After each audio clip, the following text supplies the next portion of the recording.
Namaskar, hello and welcome to this India Today special where we are joined by a very special guest, someone who's carved a niche for herself both as an Olympic medalist but also what she's done outside Olympic sport. She's now written a book, a tell-all book, which brings out really all that's happened with the Pahalwans of this country. Please welcome Olympic bronze medalist and author of Witness along with Jonathan Selvaraj, Sakshi Malik. साक्षी जी नमस्कार. नमस्कार sir. नमस्कार. पहले तो मैं आपको दाद देना चाहता हूँ इस बात की कि आप काफ़ी बहादुर हैं. किताब लिखना जबकि आप सरकारी नौकरी में हैं, रेलवेज़ में हैं, और वो भी अपनी बात खुलकर रखना कि आप प्रोटेस्ट क्यों किए, आप रास्ते पर क्यों आए, और ब्रिजभूषण शरण सिंह के खिलाफ जो आपने आरोप लगाए हैं, कहाँ से हिम्मत मिली?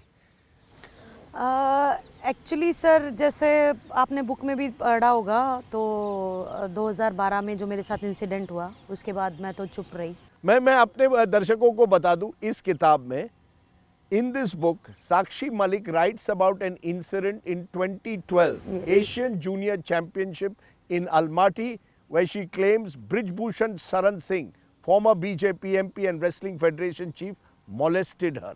तो आप उस बात पर बिल्कुल अमल है? बिल्कुल सर. कि वो घटना हुई थी, उन्होंने आपको अपने कमरे में लाया था एंड ही मॉलेस्टेड यू. यस जी. सवाल ये उठता है कि आपने जैसे किताब में लिखा है, ये घटना 2012 में होती है. In Almaty at Asian junior championship you are molested. लेकिन ओनली इन 2023 आप ये बात दुनिया के सामने रखते हैं. पहले तो प्रोटेस्ट करते हैं and then you go to court and testify. 11 साल आप चुप क्यों रही? बिल्कुल सर. 2012 में एशियन चैम्पियनशिप में मेरे साथ घटना हुई और उसके बाद जो है ये 11 साल जो है वो निकालने बहुत मुश्किल थे.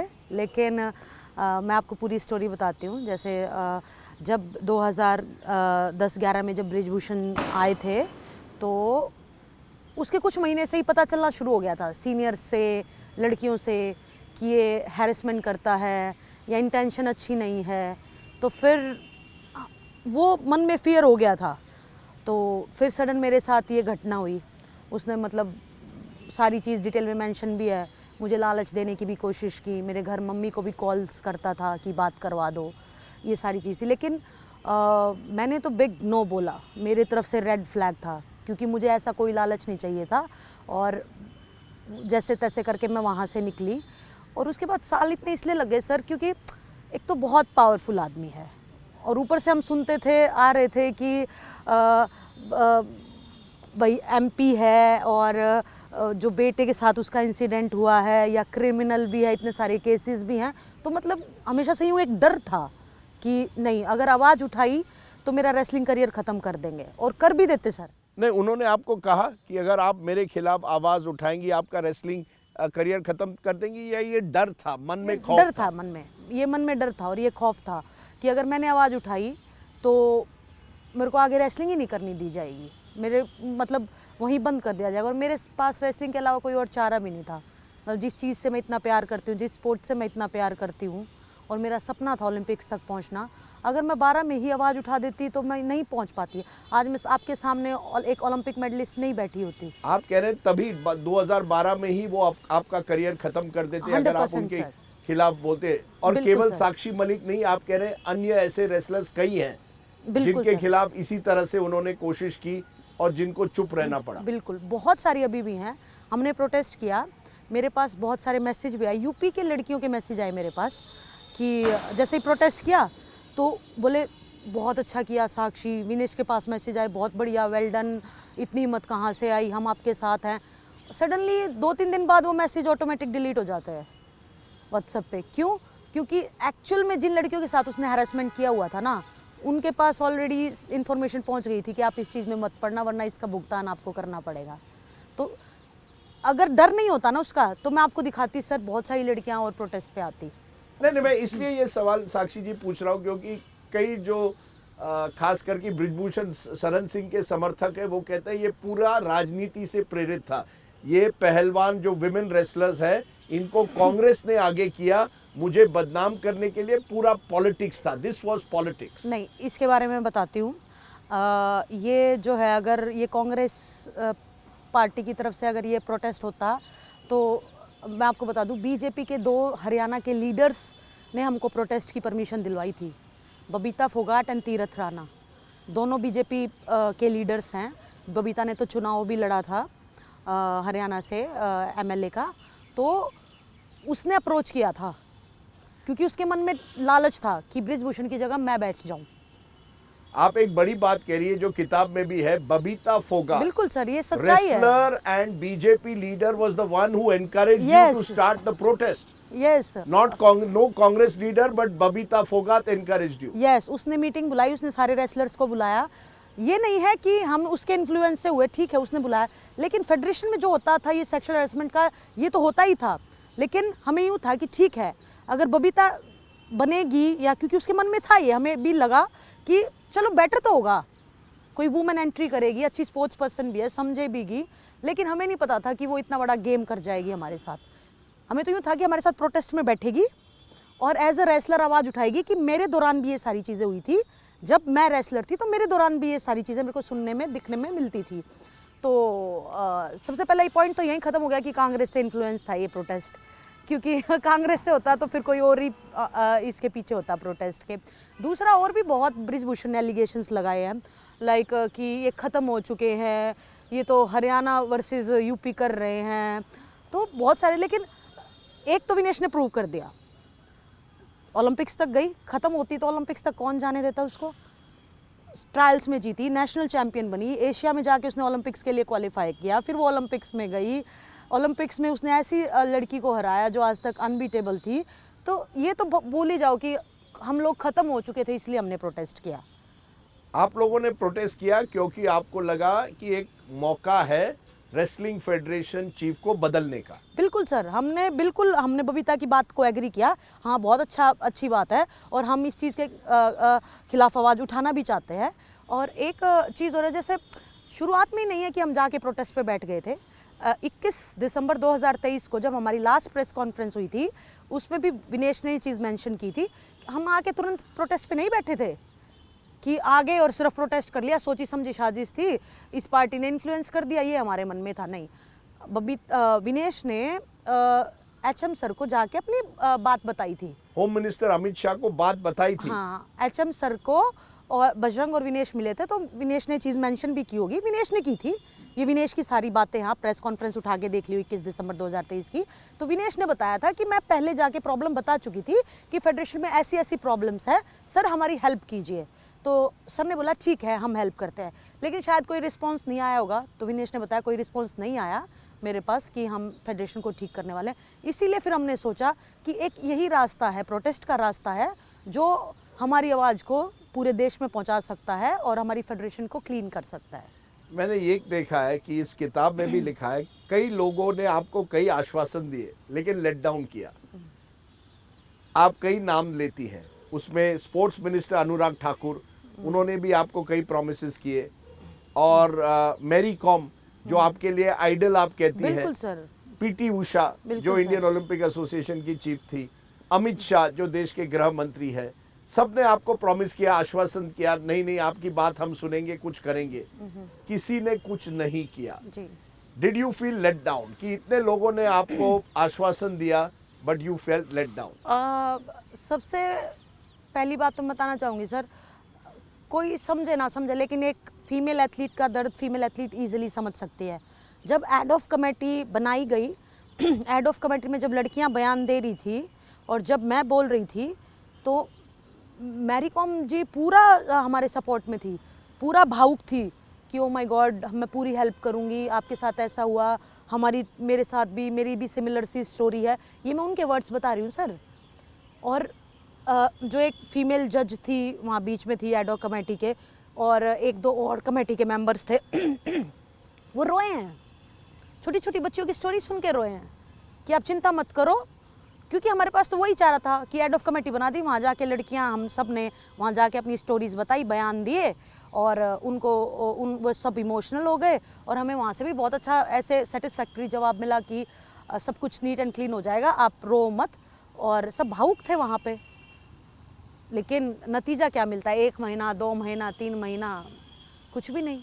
मजबूरन दोबारा प्रोटेस्ट करना पड़ा। पहले प्रोटेस्ट पे तो बबीता ने अपने लालच के लिए बिठा दिया, खुद बैठी नहीं। अगर पहलवान थी, सब कुछ पता था, सब कुछ देखा हुआ था, बृजभूषण के बारे में सब पता था, तो क्यों नहीं बैठी हमारे साथ प्रोटेस्ट पे, हमारे साथ बैठ के आवाज़ उठाती। लेकिन नहीं, बैक ऑफ द स्टेज उसको रूल करना था पूरा protest.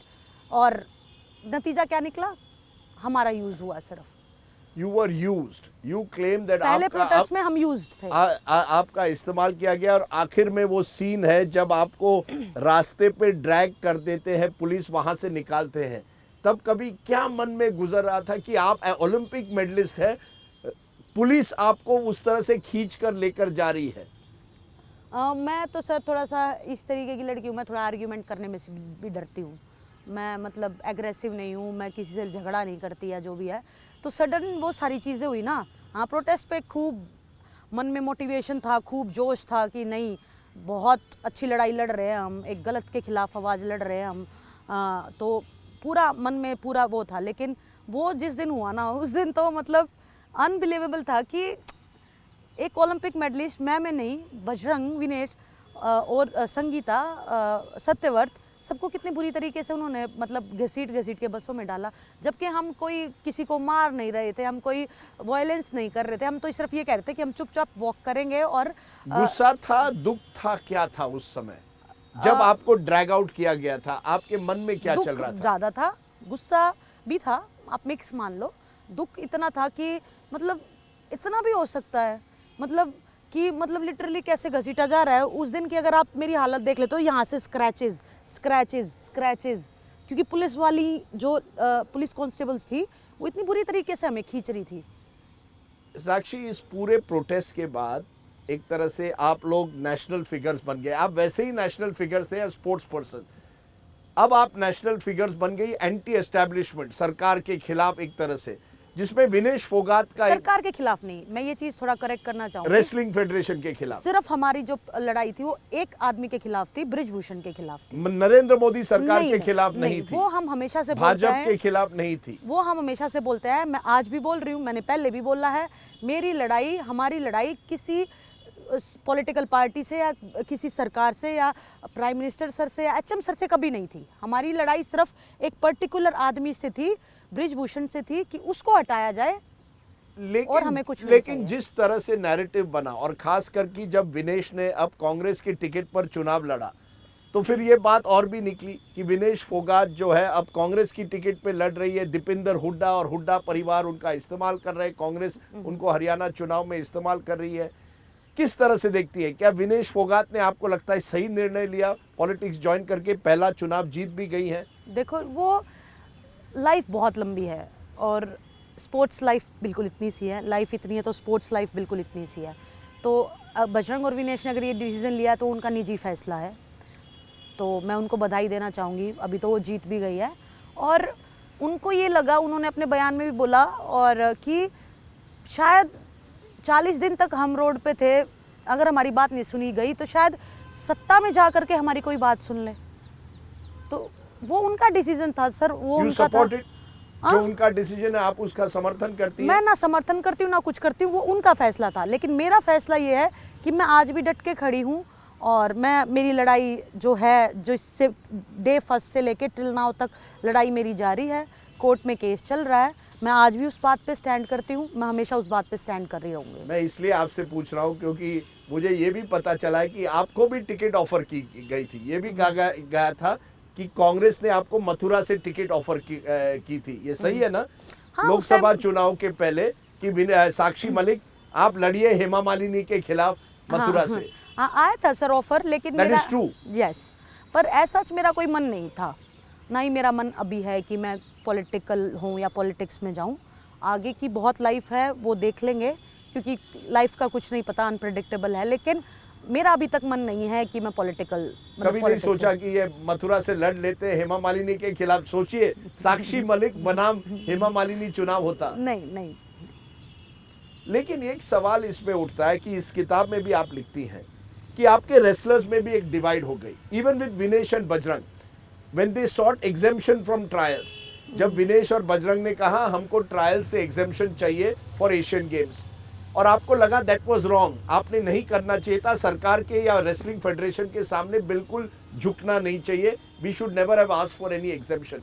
Is there a divide now? Sakshi एक तरफ, विनेश और बजरंग दूसरी तरफ. नहीं सर, मैं बता दूं कि बजरंग और विनेश ने कभी अप्रोच नहीं किया कि उनको एशियन गेम्स भेजा जाए. ये ऑफर आगे से आया था, रेसलिंग फेडरेशन से, ये मिनिस्ट्री से, जहाँ से भी आया था, ये ऑफर आगे से आया था. बजरंग विनेश ने खुद अप्रोच नहीं किया था कि हमें डायरेक्ट एशियन गेम्स में भेजो. तो ये रूल था कि लेटेस्ट जो गोल्ड मेडलिस्ट हैं कॉमनवेल्थ गेम्स, उनको डायरेक्टली भेजा जा सकता है, ऐसी कोई बात नहीं थी. लेकिन मुझे नहीं जाना था क्योंकि ब्रिजभूषण चिल्ला चिल्ला कर ये बोल रहा था कि ये तो डायरेक्ट जाना चाहते हैं, तो बच्चों का हक मार रहे हैं. तो मैंने अपना बयान क्लियर कर दिया, देखो मुझे नहीं जाना डायरेक्ट, मैं अपनी लड़ाई पे हूँ, मुझे ब्रिजभूषण की बात सच्ची नहीं करनी है. डायरेक्ट मुझे जाके किसी भी बच्चे का हक नहीं मारना है. मेरी ट्रायल्स लोगे, मैं ट्रायल्स दूंगी, लेकिन ट्रायल्स हुई नहीं एशियन गेम्स की. जब मैं ये किताब पढ़ता हूँ मुझे पता चलता है बीइंग अ वुमन रेसलर, महिला रेसलर होना आसान नहीं है.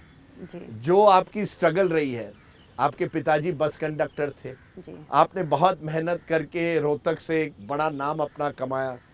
मैं देखता हूँ कि ट्रेन कंपार्टमेंट में आपको कभी कभी अनरिजर्व में बैठना पड़ता था, लास्ट मिनट ट्रेवल अकोमोडेशन होता था. लेकिन क्या आप मानती हैं, इज इट इजियर नाउ? अगर आज कोई महिला पहलवान बनना चाहे हरियाणा में या कहीं भी, आपके सफ़र में और उनके सफ़र में फ़र्क है? अब थोड़ा आसान हो गया? बिल्कुल सर. टाइम के हिसाब से फैसिलिटीज़ बढ़ी है, सुविधाएं बढ़ी हैं, इक्विपमेंट्स बढ़े हैं, और लोगों के पास पैसा भी है कि वो, जैसे जब मैं बहुत ही मध्य परिवार से हूँ, और जब मैंने रेसलिंग शुरू की थी तो यूँ भी नहीं है कि किसी फ़्लाइट की टिकट बाय करके ही मैं चली जाऊँ किसी टूर्नामेंट में. ट्रेन में जाते थे, ट्रेन में आपको पता ही है रिजर्वेशन सीट कंफर्म के लिए कितना लंबा समय लगता है. टिकट तुरंत होती थी, तो पूरी रात टॉयलेट के, क्योंकि एरिया जो है वहाँ टॉयलेट के साथ में ही बहुत ज़्यादा स्पेस होता है, वहाँ बैठे रहते थे. अगर एक सीट मिलती थी तो 24 घंटे का सफ़र, 30 घंटे का सफ़र बैठ के गुजार लेते थे. लेकिन अब नहीं है. अब जो है फैमिलीज़ के पास थोड़ा सा फाइनेंशियल वो ठीक है कि अपने बच्चों को वो ईजिली मतलब टूर्नामेंट में लेके जा सकते हैं. तो पहले के मुकाबले फ़र्क पड़ा है. फैसिलिटीज़ में मैं चाहूँगी कि और फ़र्क पड़ना चाहिए, क्योंकि ओलंपिक्स में अब की बार जब मैं कमेंट्री कर रही थी तो सब पूछ रहे थे कि आपको क्या लग रहा है, तो मेरा तो बिल्कुल दिल बोल रहा था कि डबल डिजिट में मेडल होंगे और 15 को टच कर सकते हैं हम, क्योंकि कितने तो हमारे फोर्थ रहे हैं. विनेश मेडल से रह गई, मन्नू भाकर, मीराबाई चानू, लक्ष्य सेन, कितने तो हमारे बिल्कुल फोर्थ पोजीशन पे रहे हैं. तो मुझे यूँ था कि डबल डिजिट तक पहुँच जाएंगे. आपने अभी विनेश का जिक्र किया, वो फाइनल में पहुंची थी और फिर डिस्क्वालीफाई होती है, और इस पर बड़ा विवाद खड़ा हुआ. कई लोग कहते हैं विनेश की गलती है, कुछ लोग कहते हैं फेडरेशन और डॉक्टर्स और सपोर्ट टीम की गलती है. किसकी गलती है? इसमें सर गलती नहीं कहना चाहूँगी मैं किसी की भी. एक्चुअली क्या होता है कि जो विनेश डिस्क्वालीफाई हुई, इसमें कोई कॉन्स्पिरेसी नहीं है, कोई साजिश नहीं है, जैसा मुझे लगता है. बिल्कुल, क्योंकि UWW के रूल्स है ना, वो 100 ग्राम तो बहुत ज़्यादा हो गया, इवन 10 ग्राम से भी अगर ज़्यादा हुआ तो बाहर हो जाएंगे. बहुत सारे एथलीट हुए हैं हमारे. मेरे अखाड़े की एक लड़की है, वो 200 वजन ग्राम से वो डिस्क्वालीफाई हुई थी. अगर जैसे विनेश का वजन 50 किलो है, अगर 50.010 लाइक 10 ग्राम भी अगर उसका मशीन पे होता तो भी वो डिस्क्वालीफाई हो जाती. लेकिन इससे मैं ये नहीं कहना चाहूँगी कि उसने कोशिश नहीं की. मैं समझ सकती हूँ, मैंने विनेश के साथ इतने साल बिताए हैं, मैंने विनेश के साथ बहुत सारे टूर्नामेंट्स खेले हैं. एक तो उसने अपना वजन 53 से रिस्क लेके 50 तक गया, क्योंकि 53 में तो वो ऑलरेडी अंतिम को कोटा मिल गया था और ब्रिजभूषण फेडरेशन चला रहा था. तो ट्रायल्स का तो कोई लॉजिक ही नहीं बनता कि वो विनेश की अंतिम की ट्रायल ले ले, जो जीत जाए उसको ओलंपिक्स में भेज दे. क्योंकि जो कोटा है वो प्लेयर नहीं लेके आता, वो इंडिया को मिलता है, लाइक किसी नाम को नहीं मिलता. अगर अंतिम क्वालिफाई करके आई थी 53 में, तो यूँ नहीं है कि अंतिम ही जाएगी ओलंपिक्स में. 53 बुकड है, आके आप ट्रायल्स ले सकते हो. तो विनेश ने रिस्क में 50 किलो पे वो गई, जिसकी वजह से वो ओवर डिहाइड्रेट हुई. वो 3 मैचेस खेली, थोड़ा बहुत उसने खाया, क्योंकि 3 मैचेस खेलने के लिए आपको पता है एनर्जी भी लगती है, और रेसलिंग तो इतना टफ स्पोर्ट है, कॉन्टैक्ट स्पोर्ट है. तो उसने पूरी रात कोशिश की, मैं उसकी सिचुएशन को अपने मुंह से बयां भी नहीं कर सकती कि वो रात उसके लिए कितनी डिफ़िकल्ट रही होगी, कि उसने अपना हेयर तक कट कर लिया, आपने उसके बाल देखे होंगे। मैं तो उस दिन मतलब दिन में पता नहीं 10 बार रोई या 20 बार रोई उसकी सिचुएशन देख करके, समझ करके, क्योंकि एक रेसलर ही रेसलर की अच्छी तरीके से समझ सकता है। तो विनेश ने अपना बेस्ट पॉसिबल कोशिश की सर, लेकिन यूँ है कि इसको यूँ नहीं कह सकते कि साजिश हुई है। UWW के आगे कोई साजिश या कुछ मायने कोई चीज़ क्या आपको लगता है अभी भी ब्रजभूषण कंट्रोल कर रहे हैं रेसलिंग? बिल्कुल सर, अभी भी कर रहे हैं? बिल्कुल सर। आप मुझे आज कह रही हैं कि अभी भी ब्रजभूषण रेसलिंग फेडरेशन को कंट्रोल कर रहे हैं इतने, तो कहीं ना कहीं आपको लगता है कि उनको कोई राजनीतिक प्रोटेक्शन है? आपने कहा कि आपने बहुत कोशिश की, लेकिन इसके बावजूद वो हटे नहीं है। आप कह रही हैं अभी भी कंट्रोल कर रहे हैं। कौन उसको उनको समर्थन दे रहा है? आई डोंट नो सर कौन समर्थन दे रहा है, लेकिन लेटेस्ट जो ट्रायल्स हुई हैं, आई थिंक किसी वर्ल्ड चैंपियनशिप के लिए जाने के लिए नाम बदल करके ट्रायल्स करा रहे हैं, क्योंकि आईओए ने तो मान्यता दी ही नहीं हुई ना उनको। बट फिर भी वो हेड कंट्रोल ऑफ कर रहे हैं। कमेटी है, फिर भी कंट्रोल कर रहे हैं। Sanjay Singh is just a face. Sanjay Singh is only the face हाँ एज द रेसलिंग हाँ, फेडरेशन, लेकिन जो सब चल रहा है वो कंट्रोल्ड बाय ब्रिजभूषण। ब्रजभूषण शरण सिंह। बिल्कुल सर। आपने इस किताब में लिखा है, आवाज केवल आपने ब्रजभूषण शरण सिंह के खिलाफ नहीं उठाई, you also took on your own family parent. जब आप Satyavrat, husband Satyavrat is also a champion wrestler, और आपका जब परिवार उसके खिलाफ था, आपने उनके खिलाफ भी आवाज उठाई। आप हैं लड़ाकू, हाँ, you are a wrestler who पता टुक नहीं on sir, the family also. गलत के खिलाफ कहाँ से ही मत आ जाती है आवाज उठाने की। वैसे तो अगर मतलब अपने मुंह से तो क्या बोलूं, वैसे अगर आप बात देखोगे या किसी से बातचीत करोगे तो मेरा ऐसा कोई लड़ाकू नेचर है नहीं। आपने अपने पेरेंट्स के खिलाफ कहा मैं इस लड़के के साथ ही शादी करूंगी। जी, तो एक्चुअली वो हुआ था कि हमारी बातचीत 2014 शुरुआत 13 से हम बातचीत करते थे। हम सेम स्कूल में पढ़े 8th स्टैंडर्ड से, मैं और सत्यव्रत, तो हम जानते थे एक दूसरे को, हम सेम सिटी से हैं, सेम स्कूल से हैं। तो चाइल्डहुड रोमांस नहीं, जब नहीं था सर, रोमांस धीरे धीरे हुआ है। नहीं, मतलब यूँ था कि रेसलिंग करता है, पहलवान है, वो मुझे जानते थे, तो लेकिन एक पता नहीं चल जाता कि हाँ पहलवान है मेरे स्कूल में, या वो मुझे जानते थे कि हाँ मेरे स्कूल में एक लड़की पहलवान है। तो इस टाइम पे ऐसा कोई नहीं था, टोटल फोकस रेसलिंग पे था। लेकिन जब मैंने 2014 में अपनी फैमिली को ये बात बताई तो वो एग्री हो गए कि ठीक है, लाइक अच्छी बात है। मैंने बोला कि ऐसे ऐसे, और मैं बातचीत करती हूँ, अगर आपको ठीक लगे तो आप देख लेना। मैंने अपनी बात क्लियर रखी थी, तो वो बहुत एग्री हुए अच्छे से। उनको वो सत्यव्रत से मिले भी, उनके साथ लंच भी किया। मेरे भाई की शादी में जो 15 में हुई थी, मम्मी ने खुद बुलाया कि आ जाओ बेटा, भाई साक्षी के भाई की शादी है। तो सब कुछ स्मूथ चल रहा था। लेकिन जब वो सडन मना करते हैं तो फिर क्या ही बात, फिर मुझे होता नहीं, अगर आपने कमिटमेंट की है तो अपनी कमिटमेंट से आप पीछे नहीं हट सकते हो। मैं आपसे एक चीज़ पूछना चाहता हूँ कि मैं अभी हरियाणा गया था और अखाड़ा में मैंने देखा महिला रेसलर्स पुरुष से अच्छा रेसलिंग कर रही है जी। ये भी एक रेवोल्यूशन है, एक क्रांति है। जब आपने शुरू किया होगा 15-20 साल पहले, कभी सोचा था कि इतने विमेन रेसलर्स आएंगे? क्या आपको उम्मीद है we will get Olympic gold in women wrestling soon? बिल्कुल सर, वो तो अब की बारी पूरा हो जाता, पर क्या ही करें, विनेश की किस्मत का 3 ओलंपिक से लगातार उसके साथ थोड़ा सा अनलकी रहा है। लेकिन जब मैंने रेसलिंग शुरू की थी तो हम 3 से 4 लड़कियां थी, और मैंने ऐसा कोई रेसलिंग शुरू नहीं की थी कि मुझे पता था ओलंपिक्स तक जाना है या एशियन गेम्स क्या होता है। मैंने शुरू किया था, मेरा स्पोर्ट्स में इंटरेस्ट था, घर की फाइनेंशियल कंडीशन नॉर्मल थी, और किसी ने मुझे बताया था अगर आप ऐसे इंडिया में फर्स्ट आ जाओगे ना तो आपको हवाई जहाज में बैठ के दूसरे देश में जाने का मौका मिलेगा। तो ना तो मैं खुद खरीद सकती थी, ना पेरेंट्स खरीद सकते थे प्लेन की टिकट। तो यूँ सोचती थी ये प्लेन में बैठने वाले आदमी कैसे होते होंगे, कितने कैसे दिखते होंगे, मतलब उनके पास कितना पैसा होता होगा। तो वो चीज़ क्लिक कर गई, इंडिया में फर्स्ट आना है और एक हवाई जहाज में बैठ के देखना है कि एक्सपीरियंस कैसा होता है। और अब यंग लड़कियां कहती है साक्षी मलिक प्लेन में चली गई, उनको मेडल मिल गया, हमें भी मेडल चाहिए। तो बदलाव देखो ना तो सर, यही बदलाव है। हमने शुरू किया प्लेन में बैठना है, किसी ने शुरू किया था नौकरी मिल जाए, हम फाइनेंशियल थोड़ा ठीक हो जाएं। लेकिन अब जो भी लड़की रेसलिंग शुरू करती है ना, वो सिर्फ ये सोचती है कि ओलंपिक्स तक जाना है, मेडल जीतना है। तो ये बदलाव बहुत मेरे लिए बहुत प्राउड की बात है कि मैंने बहुत सारी लड़कियों का, उनके पेरेंट्स का माइंडसेट चेंज किया, हरियाणा में वो भी।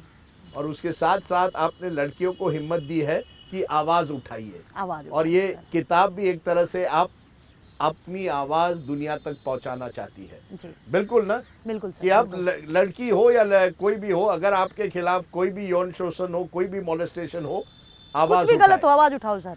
तो आज की तारीख में अगर वही लड़की, अगर ब्रजभूषण शरण सिंह आपके खिलाफ जो करता, जो अलमाटी में किया था, आप अब डरेंगी नहीं, डरो मत। नहीं सर, बहुत छोटी थी 2012 लेकिन में। अब आप लड़कियों को कह रही है डरो डरो मत। मत। रिजल्ट जो भी होगा एंड ऑफ द डे में अच्छा ही होगा। अगर आप सच्चे हो, अच्छे हो, आपकी इंटेंशन अच्छी है, आप कुछ गलत नहीं कर रहे हो, तो आवाज़ उठाओ। एक ना एक दिन आपकी आवाज़ सुनी जाएगी और सॉल्यूशन भी होंगे। साक्षी मलिक, आपने अपनी आवाज़ उठाई है और उम्मीद करते हैं उस आवाज़ से कहीं ना कहीं एक नई क्रांति शुरू होगी। But thank you very much for you so speaking out so boldly. Thank you. Sakshi Malik, Olympic medal winner, witness to a protest that has shaken the sporting system and hopefully will bring change. Thanks for watching. Namaskar.